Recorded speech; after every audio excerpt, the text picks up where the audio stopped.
The cursed winter of 1882. While the bone-chilling cold was freezing everything in its path, a 60-year-old grandmother and her 9-year-old grandson were fighting a desperate war for survival. No home, no food. Their only shelter was a drafty, broken smokehouse.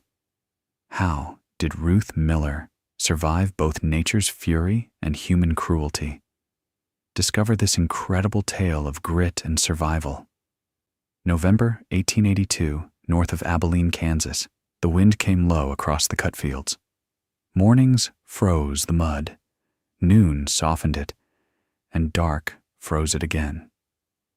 Ruth Miller, 63, was living in the smokehouse behind the main house with her grandson Caleb, who was 9. The smokehouse was square, drafty, with a dirt floor, iron hooks overhead, and boards that showed daylight at the seams. Ruth's duty was plain. Keep the boy fed, keep the heater lit on, and keep them alive until weather broke or papers settled. If the stone heater failed in the night, Caleb would freeze before morning. She had written that sentence on a scrap and pinned it by the lamp so she would not soften it in her own mind. Within the first hour of that week, she saw the first sign. A white frost line had formed on the inside wall behind the cot, shoulder high and bright as chalk. Caleb's breath showed under the quilt. He was not shivering yet, but he was close. On a string beside the scrap, Ruth kept 3 knots for kerosene, 3 half nights if she was strict with the lamp and the fire starts. Their flour would last 11 days as thin bread, beans 4 jars, cracked corn 1 sack, wood 6 baskets if the wind did not force more. Town was 5 miles away, and she could not leave Caleb alone after dark because a wet cough had started with the cold. Ezra, her husband, had died in August after a chest sickness, and fever took him down by inches. He had left a signed note naming Ruth to the house and yard, but his younger brother Amos claimed the note was not filed right and said the property belonged in common until county review. Amos's wife, Vera, called the smokehouse temporary kindness.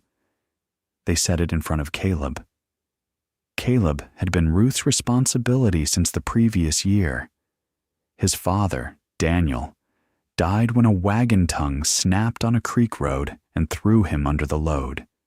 His mother, Lena, stayed through the funeral, then left for Wichita after a bitter separation and a promise of work with a cousin. 2 letters came. Then, none. Ruth stopped setting a place for anyone else. At 6:20 that morning, she opened her ledger and wrote, flour 11 days thin, kerosene 3 half nights, wood 6 baskets. Under that, she added, wall frost inside, move cot south. That ledger was how she kept from arguing with weather or with kin. It held only what was there. Caleb helped drag the cot to the south wall. He coughed twice when he lifted. Ruth heard it and set warm water on the heater stone before saying a word. After 7 swallows, his throat settled. By mid-morning, she brought out 2 old quilts, 1 wedding quilt worn at the folds, and 1 patch quilt cut from feed sacks. She spread them on the dirt floor and marked tiers with chalk. In a patch line, she wrote, Blue Star Quilt, north edge split 9 finger widths. Then she melted tallow in the kettle and stirred in soot scraped from the chimney throat until the mix turned black and thick. Caleb said it looked like pond mud. It keeps wind out better than pride, she said. They stuffed rag strips into the long crack by the door hinge. Ruth pressed the tallow soot mix over the seam with a spoon and thumb. The upper gap near the lintel still whistled, so she climbed onto an overturned lard bucket to reach it. Her left heel slipped on the hard dirt.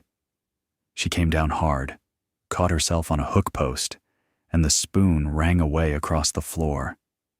Caleb jumped from the cot. She snapped at him to stay clear of the metal edge, then breathed through the heel pain until she could stand. At 1:40, she pinned a note beside the lamp. Heel-strained ceiling north crack. I work slower. It was not a complaint. It was a rule. At 3:10, the heater sent smoke back into the room. A dark ribbon slid along the rafters, and Caleb started coughing before she reached the draft plate. Ruth opened the door and lost heat fast, but she found the trouble.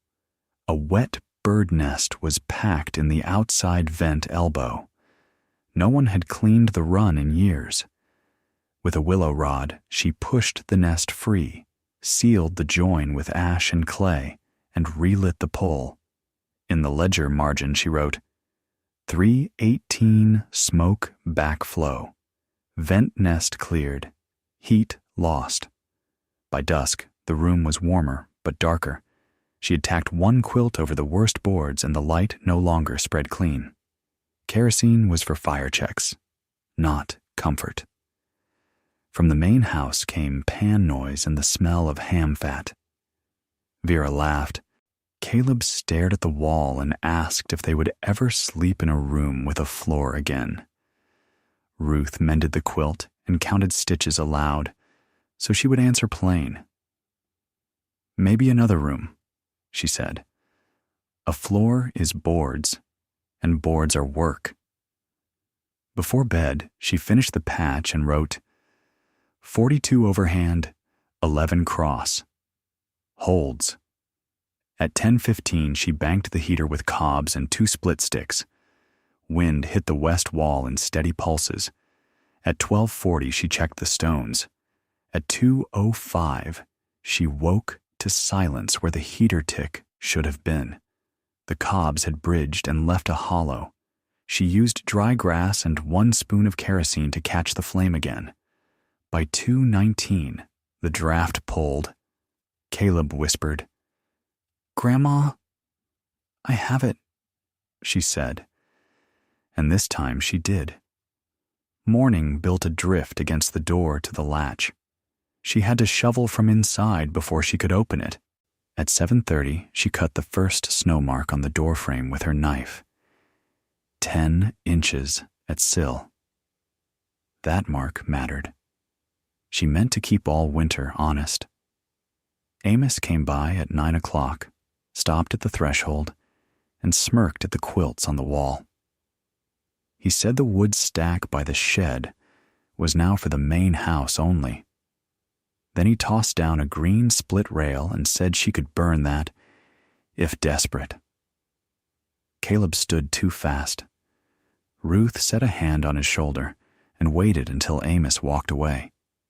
In the ledger, she wrote, Amos closed woodpile, gave 1 green rail. Then she tied a strip of cloth around the remaining sticks and tagged the bundle. Miller use only, 17 sticks. Near noon, she hobbled to the old fence row and cut storm-fallen limbs, mostly crooked cottonwood and hedge. Caleb hauled what he could on the hand sled, and every swing of the axe reminded her heel. She shortened her chops and wrote a second note that night. Can chop short, not swing deep. The next morning, Caleb came in from the privy path with his left boot sole flapping at the toe. If that boot failed in snow, the cough would be the smaller problem. Ruth dried the leather by the heater, cut a patch from an old harness strap, and stitched it with waxed thread. In her repair lines, she wrote, Caleb left boot, 26 awl holes, strap patch. He walked the room twice and smiled when it held. By early afternoon, Vera came to the yard and spoke loud enough for the smokehouse and the porch both to hear. She said the minister's wife had asked why Ruth chose to live in a filthy shed. Ruth knew the trick, a cruel sentence carried in another mouth. Vera also said Amos had a paper for Ruth to sign, hiding something about temporary use and county peace. Caleb heard every word. Ruth kept scraping carrots into the kettle and said, "Bring the paper if you want it burned." At 3:45, the north seam began whistling again, where the first coat had shrunk. Cold works every weakness twice. Ruth reheated the tallow soot mix, pressed a second coat, and tacked quilt corners tighter with square nails pulled from a crateboard. She wrote, "North seam second coat, draft reduced." That night, the vent lip iced from the freezing wind. The heater drew badly again. Ruth chipped the ice with the poker and wrapped the outer elbow in burlap tied with wire. When she came in, her hands were split at the knuckles.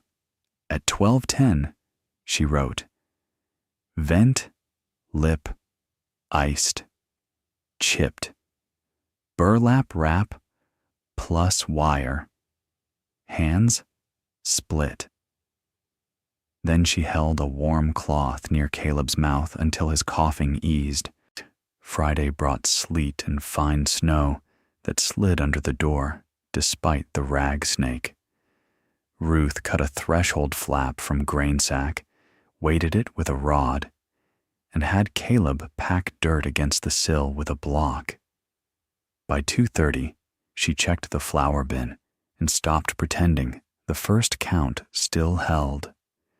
Cold made them eat more. She wrote, "Flour 7 days at present hunger, must trade by Monday." Under the cot sat Ezra's tobacco tin. Inside were 2 silver $half. She turned them in her palm while the heater ticked. 1 coin would buy flour. 1 might buy kerosene. Neither would buy peace.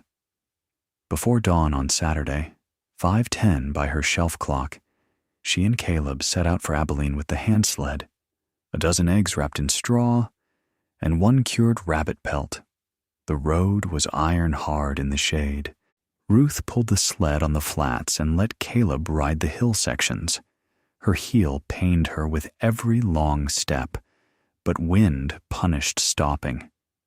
At Halverson's store on Cedar Street, Mr. Halverson weighed the eggs, checked the pelt, and told her flour was dear because a rail car was late. Ruth asked for 15 pounds of flour, 1 pint of kerosene, and a paper of horehound for the cough. He totaled it and said she was short by 12 cents. She laid $1 $half on the counter. He did not smile. He wrote the trade, chit, and slid it across. It read, November 18th, 1882. 12 eggs, 1 rabbit pelt, cash 50 cents. Flour 15 pounds, kerosene 1 pint, horehound. Ruth folded it into the ledger. Proof mattered more than pride now. Outside, Amos's oldest boy Jacob called after them from the hitch rail. "Grandma Ruth lives where the hams used to hang." Caleb stopped cold. Ruth kept walking and said, "Wind does not wait for boys to fight cousins." He followed, but his jaw stayed tight all the way to the road. Near midday, the sled rope frayed where it rubbed the front board. A break, there it'd spill flour in the road. Ruth sat on a fence stone and spliced it with apron twine, counting 17 wraps aloud so Caleb could learn the order. When they reached the smokehouse, she wrote, "Sled tow line, 17 wraps plus back knot, noon road." That night, Caleb copied the number 17 onto a board scrap with charcoal while the lamp burned low. Sunday morning, she skipped church, boiled cough tea, and mended the lamp wick. At 11, Vera brought Amos's paper. Ruth read it twice. It called the smokehouse a kindness and waived her claim to the yard.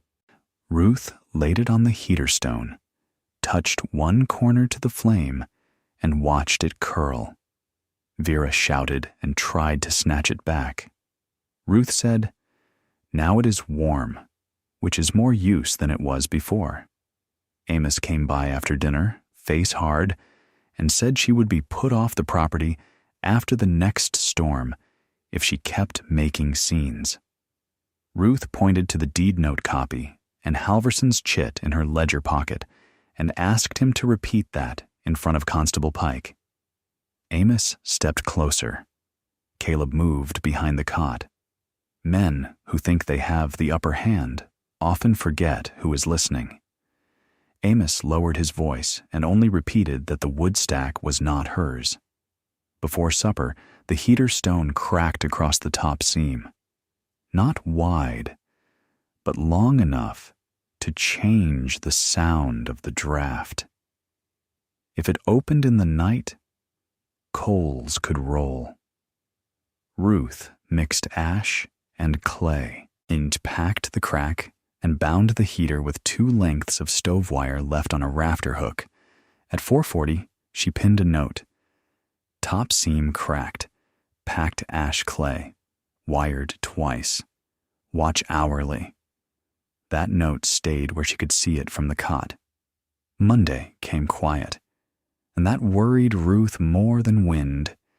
She looked north and saw a pale weather bank sitting low and still. By 8:15, she gave Caleb a list. Count cobs, fill the kettle, shake quilts, sweep ash from the heater base. Fear leaves less room when hands have a job. Ruth used the calm to build a second inner wall on the west side, a quilt and 2 feed sacks hung with a hand-width air gap. She pegged the top to rafters and weighted the bottom with a pole. It was plain work, but trapped air holds better than pride. In the ledger, she wrote, "West hanging wall, quilt plus 2 sacks, gap 1 hand." By noon, the room held warmth longer after each dip. Caleb noticed first. "The cold takes more time now," he said. Ruth wrote that in the margin too. At 2 o'clock, Constable Pike rode in and asked after Ezra's papers. Someone in town had been talking. Ruth showed him the deed note. Copy. Halverson's trade chit, and the burned paper ash still on the heater edge. Pike told her County Review would take time, and she should keep all receipts and notes. She held up the ledger and said, "I am." Amos watched from the porch and spat into the yard. That evening, she marked the frame again. 14 inches at sill. At 9:35, the heater drew clean. At 11:50, the wind rose. By 12:30, the smokehouse walls sounded like fists on a drum. Caleb woke and said he could hear the roof breathe. Ruth told him that meant the rope ties were working. She had run 2 crossed lines from rafter to sill post that afternoon in case the old frame twisted under gusts. At 1:10, a peg pulled and the south-hanging wall dropped over the lamp shelf. Darkness came fast. Ruth found the lamp by touch before the cloth reached the flame, relit it, reset the peg deeper, and moved the shelf farther from the wall. At 1:22, she wrote, "South hanging fell near lamp. Peg reset. Shelf moved." Every note became a map of what would fail first. Tuesday morning brought ice grains and hard wind. Ruth kept Caleb inside and split kindling to thumb width so the heater could be fed hot and often. By midday, his cough sounded lower in his chest. She warmed smooth stones by the heater, wrapped them in cloth, and set them at his feet. In the ledger, she wrote, "Caleb cough lower chest by noon. Warm stones, and no outside work." Pneumonia was not a word she used, but it sat in the room with them. By 3:30, snow began from the north bank, not flakes, but needles. They found every seam she had missed. A fine stream of white powder came through a roof joint above the old ham hooks. Ruth climbed the lard bucket again, heel braced this time, and packed the seam with tow and black mix, while Caleb held the bucket steady below. He said, "I got it." She let him. That night, the room stayed warmer than the week before. The west wall, hanging, and the sealed seams were doing what they were made to do. At 2:45, she checked the heater wire. Still tight. At 4, she checked it again. Still tight. By first light on Wednesday, the blizzard arrived in full. The door would not open more than a hand. Snow stood to the latch and higher in the drift line. Wind drove under the eaves so hard the lamp flame leaned with the door shut. Ruth dug a pocket inside the threshold and cut a new mark on the frame. 28 inches. Drift. Caleb repeated the number after her, as if that made them steadier. The heater began to sulk before breakfast. Smoke thickened, and the draft dropped. Ruth tied a rope around her waist and fixed the other end to a rafter post. She wrapped her face, opened the door into white noise, and crawled to the vent side on hands and knees. Snow had packed around the elbow and sealed half the opening. She cleared it with the poker and jabbed a second little channel downwind so the drift would not fill straight back in. When she came inside, Caleb was crying silently under the quilts. She put his hands under her arms until the shaking left him. At 8:05, she wrote with stiff fingers on "nim vent packed by drift, cleared on rope line, second channel cut." By 10:30, the kerosene string was down to its last knot. She untied it and left the string plain. No use pretending. Caleb asked if they would run out of light. "We save it for fire checks," she said. "Day does the rest." At midday, the heater wire slipped a finger's width. Ruth heard the bad change in the tick before she saw it. She took pliers from Ezra's nail tin, cinched the wire tighter, and wedged a flat stone at the base to keep the heater body from shifting. Caleb handed her each tool without being asked. At 1:40, she wrote, "Wire slipped. Reset tight with pliers. Base wedged east." They ate bean mash and dry bread and listened to the walls. By 3:00, melt from blown snow had turned the threshold dirt to slick mud. Mud steals heat and footing. Ruth spread ash and then laid 2 crate boards over it. The step turned firm again. She noted, "Ash plus boards at door. No slips." After dark, the storm worsened. The hooks in the rafters tapped each other in the gusts. At 7:20, the lamp dimmed. Ruth trimmed the wick and turned it as low as a firefly. She kept the fear scrap where the weak light still reached it. Not to frighten Caleb, but to keep herself awake to the real job. At 9:00, his cough hit hard enough to bend him forward. She rubbed his chest with warm lard and horehound water, checked his forehead, and moved the cot closer to the heater. Then she hung the blue quilt on the wind side of the cot frame, like a little wall, giving him the warmer pocket and taking the colder stool for herself. At 12:35, the heater dipped twice. Ruth fed thumbsticks one at a time until the pull returned. At 2:02, she hung a pan under the roof seam above the hooks to catch a melt she could not safely patch in the dark. She wrote, "Roof drift leak over hooks, pan hung, patch after light." At 3:40, Caleb finally slept deep. Ruth counted supplies: flour for 3 thin days, beans for 2 meals, corn for 4 if she stretched, wood and cobs for 1 long day and 1 short unless weather eased. She opened Ezra's tobacco tin and turned the last $50 once, then put it back. Metal could not burn. Before dawn, pounding hit the door. Vera stood outside hatless under a shawl, snow in her hair, face white with cold and anger. The main house chimney had backed smoke all night. Jacob was coughing. Their back room was freezing. She wanted wire, and wanted Ruth to show how she had tied the roof braces. Ruth looked at sleeping Caleb, then at the heater, then at Vera. Weather had changed the yard faster than any argument. "I'll lend wire and show the tie knot from the door," Ruth said. When Vera tried to step in, Ruth blocked the threshold with the shovel handle. "No farther. He is sick." Ruth cut a length of wire, handed out pegs, and showed the cross tie while snow stung both their ankles. Before Vera turned away, Ruth said, "If Amos wants more, send 2 dry buckets of split wood." Vera started to argue, then stopped and nodded once. At 8:30, Ruth wrote it down exactly. Loaned wire / pegs to main house during storm. Asked 2 dry buckets wood. Caleb heard the scratch of the pencil and smiled without opening his eyes. By noon, Amos sent Jacob with 1.5 buckets, many sticks, damp.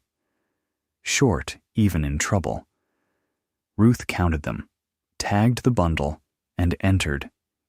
Received 19 sticks, many damp. She sent back a board scrap with Caleb's charcoal drawing of the tie knot. The boy's hand shook, but the knot was right. Blizzard held all day. West hanging wall billowed and settled. Black seams sweated but did not open. Pan under the roof seam filled, and Ruth emptied it twice, keeping the cot dry.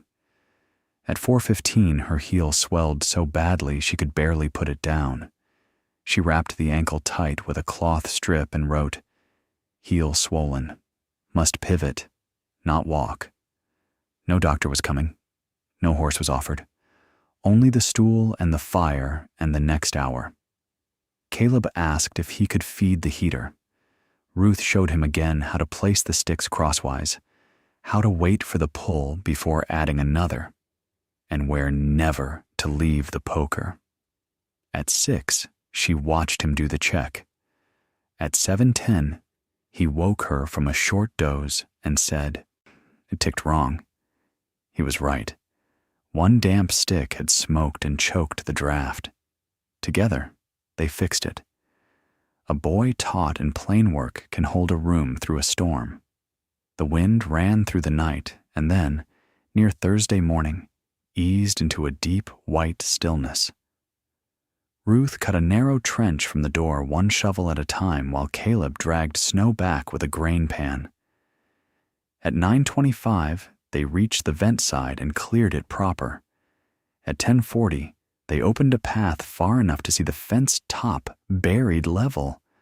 Ruth cut the highest mark yet in the frame. 34 inches. Drift. After blizzard. Caleb put his mitten beside it and grinned. Near noon, Amos crossed the yard looking older than he had before the storm. He said their chimney cap had blown, and Pike told him no one was to be turned off the property until county review. He glanced at Ruth's sealed walls and asked, awkwardly, how much tallow she had used in the mix. Ruth did not answer that first. She named her terms instead. 2 buckets of dry split each week until roads opened. The pump path kept clear. No more papers brought to the smokehouse. And Caleb not mocked in the yard. Amos looked toward the house, then at the drift over the smokehouse roof. The storm had made a witness of every board. He agreed to the wood and the path. He hesitated on the rest. Ruth waited. At last, he nodded once toward Caleb and said, "Boy." It was not an apology, but it was what he had in him. Ruth took it for the moment and wrote the agreement in the ledger before the words cooled. When Amos came with the first bucket, she made him put his mark by the line. Friday dawned bright and cruel cold. Ruth patched the roof seam properly in full light with tow, black mix, and a strip of tin cut from an old lard lid. Caleb held nails in his mitten and counted to 7. She wrote, "Roof joint patched with tin strip, 7 nails, pan removed." By midday, Constable Pike rode through and asked if all parties were managing. Ruth showed him the ledger line with Amos's mark, the trade chit, and the patch record. Pike read each one and said only, "Keep this book dry." Ruth wrapped it in oilcloth that evening and slid it under the cot between checks. The days after the blizzard were hard and plain, which was a gift. They hauled drift snow away from the smokehouse wall. They dried damp sticks by the heater and sorted the rest. Ruth and Caleb moved the cot back once the roof drip was gone. Caleb's cough loosened, then began to leave. He slept through the midnight check one night, then through the 2 o'clock check the next. Ruth noticed she no longer looked at the fear scrap first every time she trimmed the wick. One evening, she pinned it behind the ledger page instead of beside the lamp. Not thrown away, only moved. When county men finally came later in the month, Ruth carried in the ledger, Halverson's trade chit, the stove repair notes with times, her patch record, and the smokehouse door itself opened wide so the snow marks could be seen on the frame. She did not speak fast. She did not need to. The pages showed flour counts, kerosene knots, the vent clearing at 8:05, the heater crack, the loaned wire, the wood returned, and Amos's mark. Amos talked about family strain and temporary arrangements. Ruth laid one finger on the line that read, "Our loaned wire/pegs to main house during storm." Then she laid it on the line with his mark for wood and path. Weather had signed that book as much as either of them. Nothing was solved in a single afternoon. County matters move like wet wagons. But no one called the smokehouse a kindness after that. They called it the place Ruth and Caleb wintered.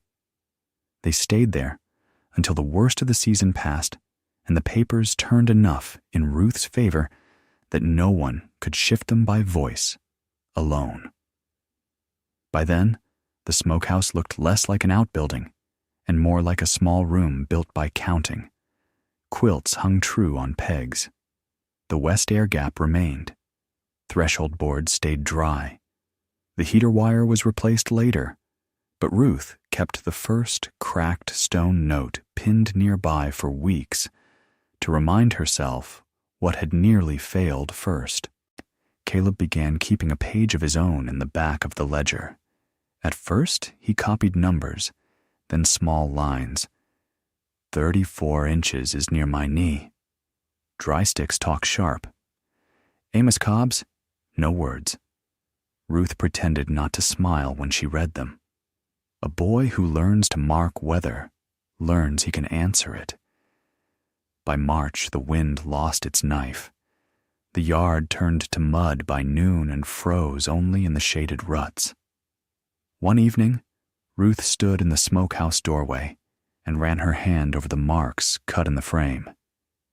10 inches, 14, 28 drift, 34 after blizzard, a ladder of winter.